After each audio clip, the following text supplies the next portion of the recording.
RCB SRH match మామూలుగా జరగలేదు. చాలా హై టెన్షన్ మ్యాచ్‌ని చూసాం మనమందరం. అసలు విరాట్ కోహ్లీ ఆట గురించి ఏం చెప్పాలి? మామూలు పర్ఫార్మెన్స్ కాదు విరాట్ కోహ్లీది. విరాట్ కోహ్లీ ఒక్కడే కాదు, ఆర్సీబీ టీమ్ మొత్తం కూడా చాలా అద్భుతంగా ప్రదర్శన చేశారు. ఇటు బ్యాటింగ్‌లో, అటు బౌలింగ్‌లో, అటు ఫీల్డింగ్‌లో రెచ్చిపోయారు. విరాట్ కోహ్లీ కేవలం 38 బంతుల్లో 69 పరుగులు చేశాడు నాటౌట్‌గా. మ్యాచ్ విన్ అయ్యాక పోస్ట్ మ్యాచ్‌లో విరాట్ కోహ్లీ కొన్ని విషయాలు చెప్పాడు. వైట్ బాల్ క్రికెట్లో విరాట్ కోహ్లీ మళ్ళీ తనను తాను కనుగొన్నాడు. కొన్నేళ్లుగా అంతగా ప్రభావం చూపలేక చాలా మంది మాజీ క్రికెటర్లు మరియు నిపుణులు అతని ఫామ్‌పై విమర్శలు చేశారు. కొందరైతే కోహ్లీ ఇక చిన్న ఫార్మాట్‌కు సరిపోడని కూడా అన్నారు. అయితే ఆ తర్వాత star batter 2024 T20 world cup ఫైనల్లో ప్లేయర్ ఆఫ్ ది మ్యాచ్ గెలుచుకున్నాడు.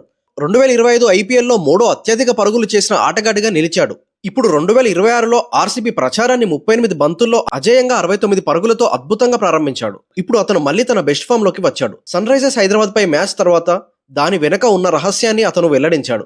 ఒక దశాబ్దానికి పైగా క్రికెట్ ఆడడం వల్ల తను బర్నౌట్ అయ్యాడని చెప్పాడు.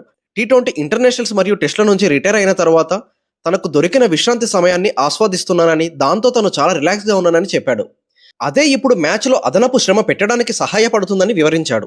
ఢిల్లీకి చెందిన కోహ్లీ తను శారీరకంగా ఫిట్గా ఉన్నానని, మానసికంగా మరింత ఉత్సాహంగా ఉన్నానని, జట్టు కోసం పూర్తి పని చేయడానికి సిద్ధంగా ఉన్నానని నమ్ముతున్నాడు.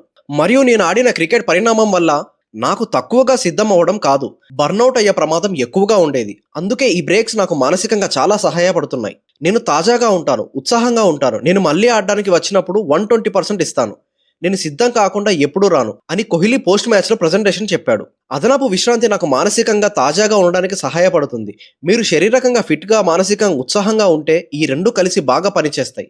అప్పుడు మీరు జట్టు కోసం మంచి ప్రదర్శన ఇవ్వగలుగుతారు. అదే ఒక ప్లేయర్గా మీరు చేయాలనుకుంటారు. మీరు ఒక స్థానం పట్టుకొని ఉండాలని కాదు, ఎప్పటికప్పుడు ప్రదర్శన ఇస్తూ జట్టు కోసం పనిచేయాలి అని కోహ్లీ మరింతగా చెప్పాడు. ఇదిలా ఉండగా ఈ ఇన్నింగ్స్తో కోహ్లీ గత 13 ఐపీఎల్ మ్యాచ్ల్లో 17వసారి 50కి పైగా స్కోర్ నమోదు చేశాడు. ఇది ఈ ఫార్మాట్లో తన ఫామ్ని చూపిస్తుంది.